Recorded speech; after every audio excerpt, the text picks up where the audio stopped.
Kalau untuk tujuan jangka pendek, dunia dan seluruh isinya, pendidikan, pengalaman, dan nasib memegang peranan yang sangat penting, maka untuk akhirat, pendidikan, pengalaman, nasib tidak punya pengaruh banyak.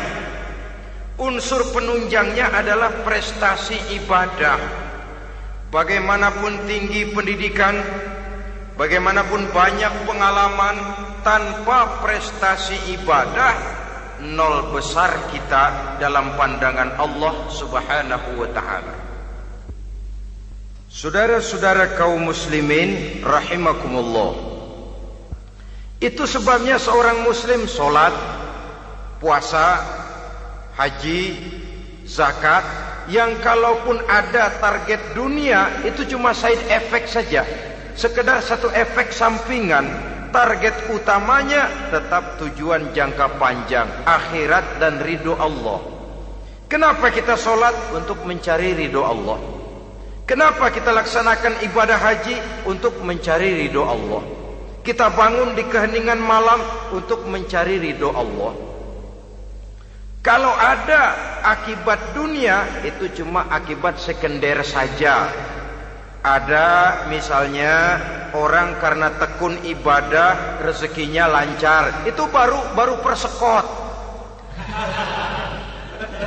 baru tanda jadi. Kadang-kadang persekotnya saja sudah nikmat kok, apalagi cashnya, kontannya. Sebaliknya kalau ada orang rajin ibadah, rezekinya seret, jangan jadi alasan. Kok lu nggak sembayang? Alah, tetangga gua rajin sembayang melarat terus. Ya memang sholat itu bukan dengan target dunia, target akhirat, saudara-saudara. Oleh sebab itu, seorang muslim adalah seorang yang berpandangan luas, berjiwa lapang. Maksudnya apa? Tujuan jangka pendek dan jangka panjang ini harus dia raih kedua-duanya. Ini yang oleh Al-Quran diajarkan agar setiap muslim mencapai fid dunya hasanah wa fil akhirati hasanah. Kebaikan di dunia, kebaikan di akhirat, itu arti hasanah.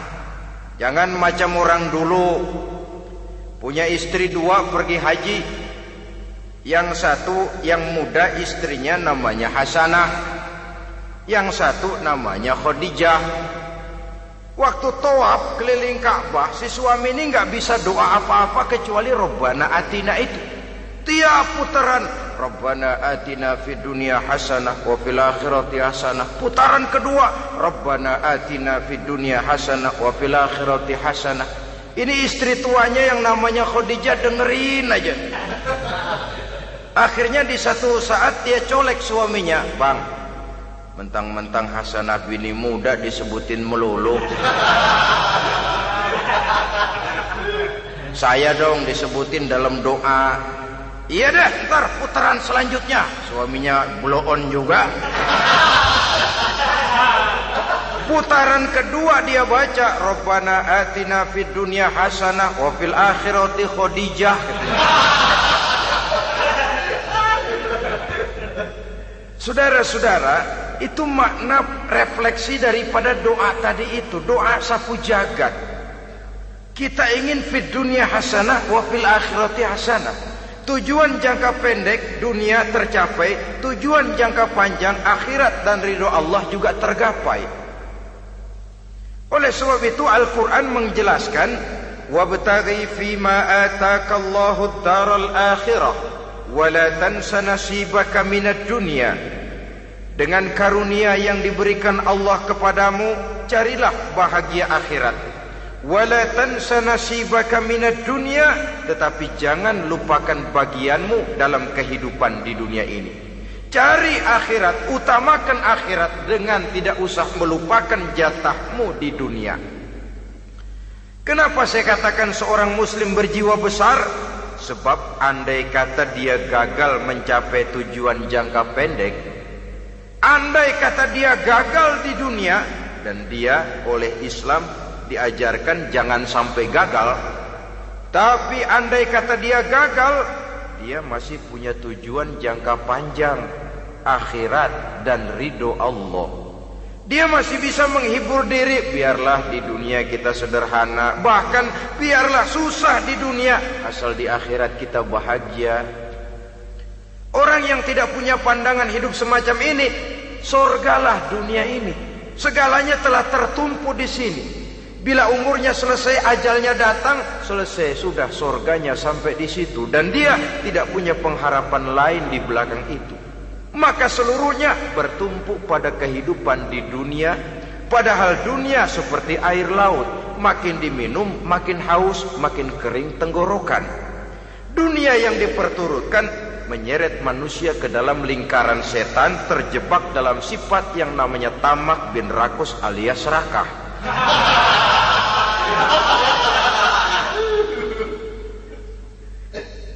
Andai kata dia gagal untuk tujuan jangka pendek, dia masih punya tujuan jangka panjang, akhirat.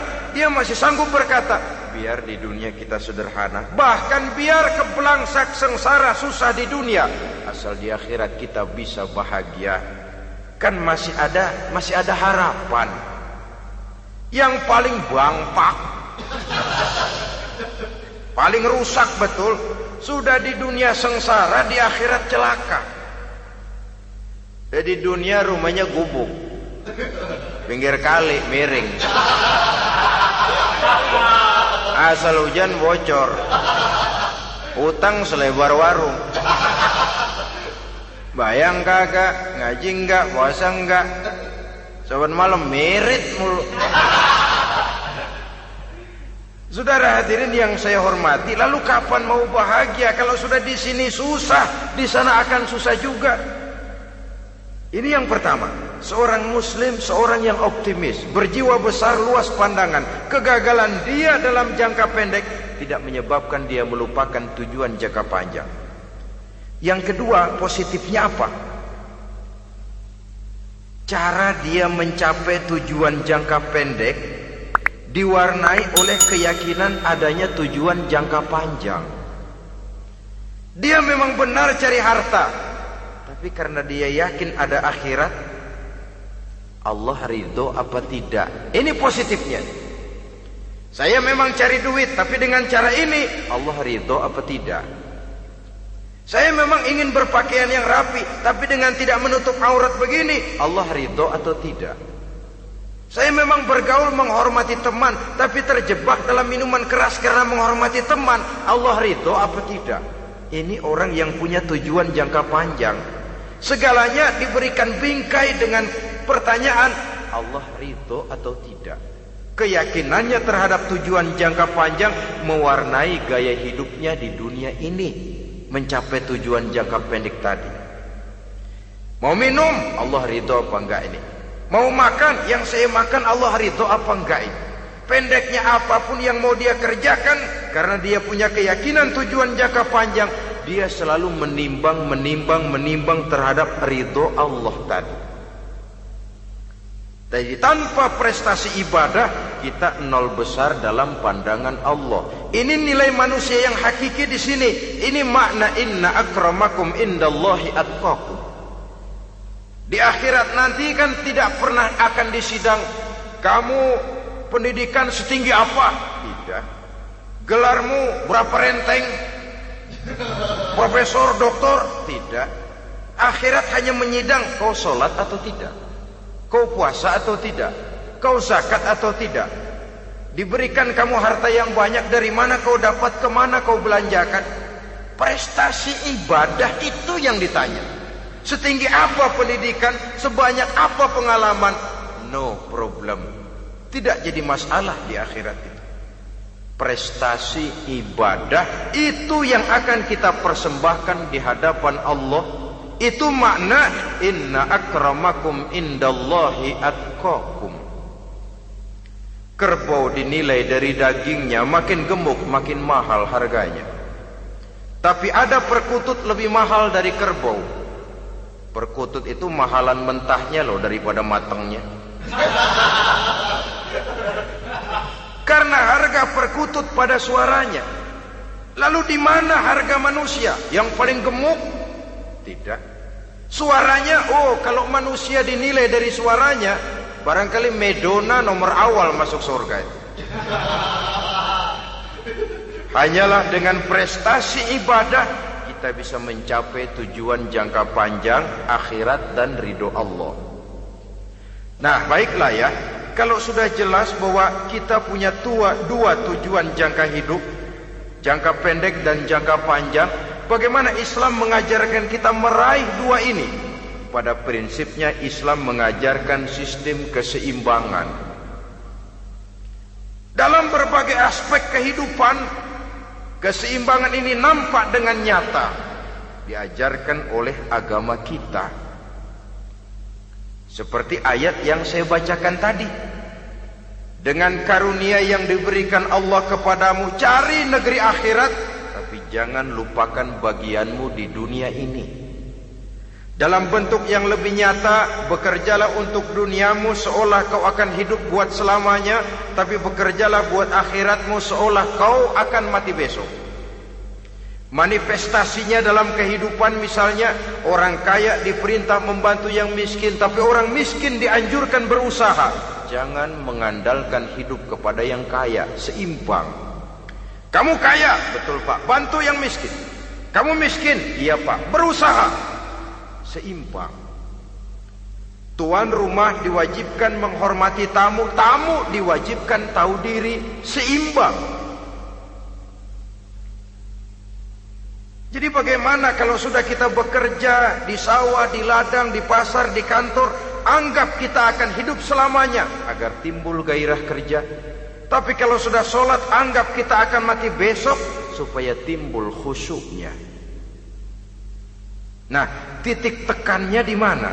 Stresnya itu.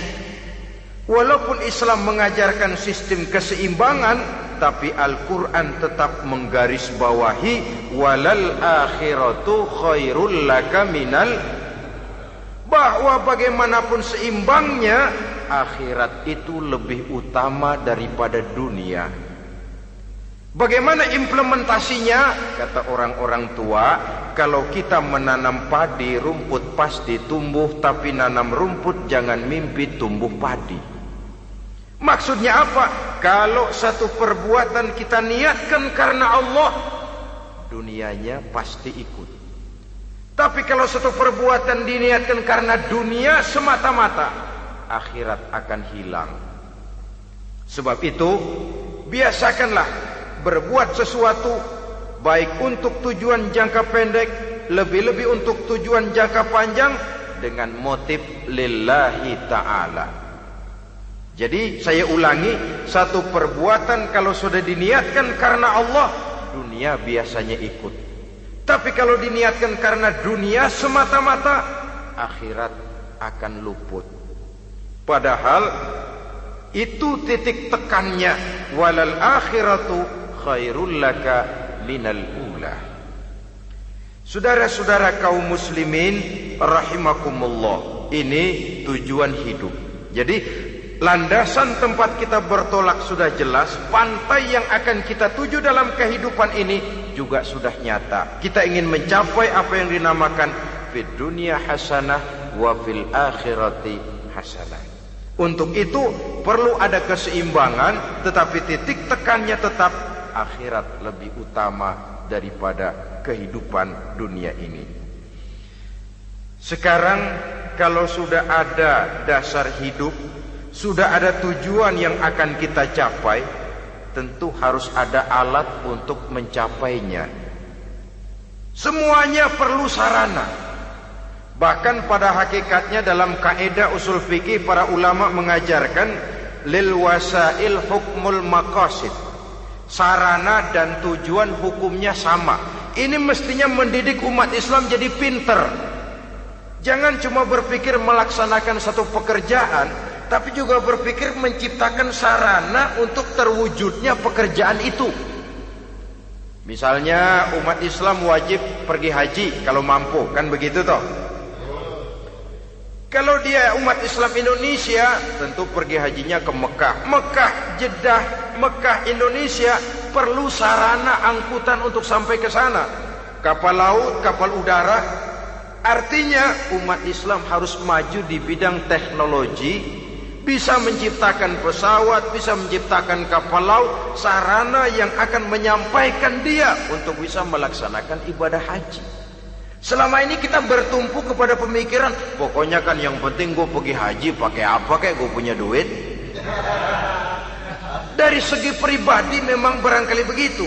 Tapi sebagai umat yang harus mencapai kemajuan, apabila diperintahkan melaksanakan sesuatu, kita pun hakikatnya dituntut menciptakan sarana untuk menunjang pelaksanaan sesuatu itu sendiri. Agama mengajarkan an-nazafatu minal iman, kebersihan sebagian daripada iman.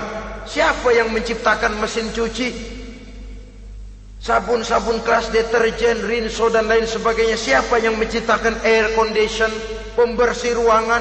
Kita hanya berpikir pokoknya kan bersih, mau pakai apa kek. Kita jarang yang berpikir kepada pewujudan teknologi modern untuk menerjemahkan hadis itu. Syukurlah belakangan ini sudah muncul teknokrat-teknokrat muslim yang dijiwai oleh semangat Al-Quran, membuka tabir rahasia konsepsi Islam di lapangan teknologi modern, yang makin lama makin menunjukkan tuntutan kebutuhan daripada umat itu sendiri. Dengan demikian, apabila ada tujuan hidup, kita memerlukan alat untuk mencapai tujuan tadi. Supaya tujuan fid dunia hasanah wa fil akhirati hasanah tercapai, apa alat yang harus kita pakai? Kita lihat surah At-Taubah ayat 111 memberikan jawaban. Innallaha ashtara minal mu'minina anfusahum wa amwalahum bi anna lahumul jannah. Sesungguhnya Allah telah membeli dari orang-orang beriman diri mereka, harta mereka, bahwa sesungguhnya bagi mereka adalah surga. Coba kita simak ayat ini sejenak, akan nampak dengan jelas bahwa ayat ini hakikatnya merupakan satu transaksi yang nyata benar antara kita dengan Allah. Transaksi jual beli sudah terjadi, dan itu langsung dengan Allah, tertuang dalam pernyataan Quran. Pembeli Allah, penjual kita orang-orang beriman. Dagangannya adalah anfus dan amwal, harganya adalah surga. Itu sudah tanda tangan pernyataan kita siap jual beli ya Allah. Apalagi baiat kita apa? Inna solati wa nusuki wa mahyaya wa mamati lillahi rabbil alamin. Solatku, ibadahku, hidup dan matiku cuma untuk Allah Tuhan seru sekalian alam. Minimalnya 5 kali sehari semalam baiat ini kita ulang dan kita ulang. Kenapa lalu kita tidak konsekuen? Dalam konteksnya dengan persoalan, maka alat hidup kita itu ada 2. Pertama, anfus. Ini bentuk mufrad dari jamaknya, bentuk jamak dari mufrad nafsun. Biasa diterjemahkan dengan diri. Yang dimaksud dengan diri adalah kepribadian. Yang dimaksud dengan kepribadian ialah kekayaan yang kita miliki dalam kepribadian kita. Artinya bisa tenaga, pikiran, konsep, gagasan, wewenang, ide, pangkat, jabatan, kemampuan, keahlian, skill, itu semuanya masuk ke dalam anfus, diri. Sedangkan amwal bentuk jamak dari mufrad malun, biasa diterjemahkan dengan harta. Pengertian di sini ialah seluruh bentuk-bentuk materi yang berada di bawah kekuasaan kita. Bisa rumah, bisa uang, bisa tanah, bisa kebun, bisa pabrik, bisa peternakan. Itu semuanya amwal. Nah, baik anfus maupun amwal, diri, tenaga kek, pikiran kek, harta kek, pangkat kek, jabatan kek, wewenang kek, keahlian kek, untuk tujuan jangka pendek harus jadi rahmah bagi lingkungan. Untuk tujuan jangka panjang harus menunjang jalan menuju ridho Allah. Jadi kalau pangkat kita menjauhkan kita dari ridho Allah, itu bukan nikmat tuh, azab. Punya pangkat bukan melakukan kebaikan, malah melakukan kejahatan, setidak-tidaknya berdiri di belakang kejahatan, melindungi perbuatan-perbuatan munkar. Dalam kelas kakap melindungi korupsi, dalam kelas teri jadi backing tukang koprok. Umpamanya itu sudah menyalahi. Alat tidak digunakan untuk mencapai tujuan, itu untuk tujuan jangka pendek. Lalu amwal, harta, uang, tanah, rumah, kebun, untuk tujuan jangka pendek harus menjadi rahmah bagi lingkungan. Sedang untuk tujuan jangka panjang, baik diri maupun harta harus menunjang jalan menuju ridho Allah, harus meningkatkan prestasi ibadah kita kepada Allah Subhanahu wa ta'ala. Malah yang namanya amwal ini tanggung jawabnya lebih berat loh saudara. Kalau saudara diberikan ilmu, sidang akhirat cuma satu, ilmumu kau amalkan untuk apa? Saudara diberikan umur panjang, pengadilan akhirat cuma bertanya satu, umurmu kau habiskan di mana? Tapi saudara diberikan harta, pertanyaan akhirat dua, hartamu kau dapat dari mana? Kau belanjakan kemana? Dari mananya dan kemananya ditanya, depan belakang. Wah, kadang-kadang kan ada orang hartanya didapat dari jalan yang halal, dibelanjakan di jalan haram. Kerja peras keringat banting tulang setengah mati, begitu dapat duit beli buntutan, muter-muter kertas cari kode. Didapat dari jalan halal, dibelanjakan di jalan haram. Atau didapat dari cara yang haram, dibelanjakan di jalan yang baik. Menang judi, nyumbang pesantren. Nabi mengajarkan innallaha thayyibun la yaqbalu illa thayyib. Allah itu baik dan hanya menerima yang baik-baik saja. Tidak bisa mencuci kain dengan air najis. Kain akan tetap kotor. Saudara-saudara kaum muslimin rahimakumullah. Oleh karenanya masalahnya terpulang kepada kita, pandai-pandailah membagi orientasi. Suatu saat tenggelam kita dalam kesibukan dunia dan seluruh isinya untuk mencapai tujuan jangka pendek. Lain saat tenggelam kita memfanakan diri untuk mencapai tujuan jangka panjang, akhirat dan ridho Allah. Karena kehidupan ini bukan berjalan tanpa batas. Umur ini bukan satu karunia tanpa pertanggungan jawab. Satu saat setuju atau tidak, rela atau terpaksa, kita akan sampai kepada garis finish daripada perjalanan kehidupan dunia ini, yang memang merupakan satu perjalanan panjang, a walking tall. Kata orang Kulon, a walking tall, satu jalan yang demikian jauhnya. Entoh kita akan sampai ke garis finish. Bila datang ajal, senja kehidupan datang, malam menyelimuti. Datangnya tidak pernah kita sangka, tapi sekali dia datang, tidak satu kekuatan yang bisa menolak. Kehadirannya tidak pernah kita harapkan, tapi satu kali dia datang bertamu, pasti terjadi. Dan itu pasti akan kita temui.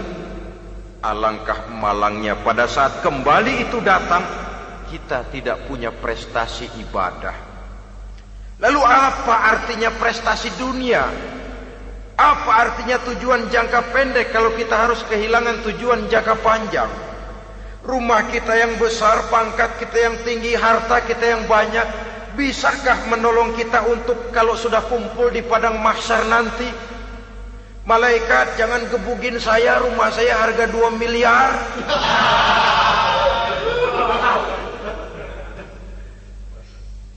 Sudahlah malaikat, damai saja, itu Rolls Royce saya. Pakai saja malaikat, pakai. Kata malaikat, gue budak, gue nggak butuh gituan. Hanya prestasi ibadah yang bisa menyelamatkan kita pada kondisi semacam itu.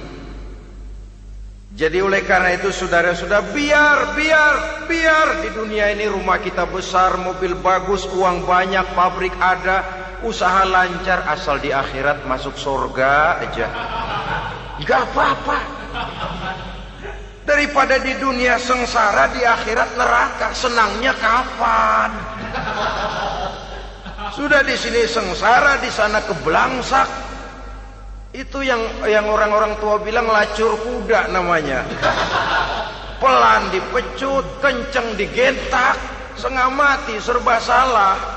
Kuda kalau bisa ngomong, gue setengah mati, serba salah. Pelan dipecut, kekencengan ditarik, itu yang namanya lacur kuda begitu. Serba salah posisinya. Untuk itu pandai-pandailah membagi orientasi supaya tercapai tujuan ideal ini, fid dunya hasanah wa fil akhirati hasanah. Ini tentang tujuan hidup. Nah, untuk mencapai tujuan ini kita tidak berjalan sendiri. Kita perlu teman hidup. Di samping teman hidup ada pula lawan hidup. Siapa teman hidup kita untuk mencapai tujuan hidup ini? Dalam arti sempit, teman hidup kita suami istri yang taat kepada Allah. Suami istri lebih dari sekedar satu pasangan, juga saling melengkapi, merupakan bagian daripada kehidupan. Suami adalah teman istri, istri adalah teman suami untuk mencapai tujuan hidup tadi, mencapai fid dunya hasanah wa fil akhirati hasanah. Seiring, seirama, selaras, serasi, seimbang, kata orang sekarang. Teman dalam arti sempit. Adapun teman dalam arti luas, setiap orang yang pandangan hidupnya sama dengan kita, setiap orang yang akidahnya sama dengan kita, terlepas dari suku bangsa apapun, warna kulit apapun, bahasa apapun, jikalau keyakinannya sama, pandangan hidupnya sama, dia adalah saudara kita dalam artian yang luas. Islam tidak kenal teritorial, maka tidak ada itu Islam Jepang. Ya walaupun secara formalnya ada, tapi informal Muslim adalah Muslim, diikat dengan akidah. Itu teman hidup. Lalu lawan hidup siapa? Pertama iblis, dalam segala bentuk dan implementasinya. Yang kedua, setiap orang yang pandangan hidupnya tidak sama dengan kita secara ideologis, itulah lawan hidup kita. Maka yang teman jadikan teman, yang lawan jadikan lawan. Jangan teman dijadikan lawan, lawan dijadikan teman. Itu namanya kopiah dipasang di kaki, pak bakyak naik ke jidat. Wajar kalau kepala lalu jadi benjol. Salah milih teman, salah cari lawan. Salah milih teman, salah cari lawan. Akibatnya kita yang akan susah di kemudian hari nanti. Saudara-saudara kaum muslimin rahimakumullah, oleh karenanya pandai-pandailah dalam hidup ini. Yang teman jadikan teman, yang lawan jadikan lawan. Kalau lawan kita jadikan teman, sementara teman kita jadikan lawan, dan itu yang banyak terjadi dalam praktek kehidupan, kita tidak akan bisa mencapai tujuan, karena akan tertarung di kaki sendiri. Nah, ini sajalah yang kita bicarakan pada pertemuan kali ini.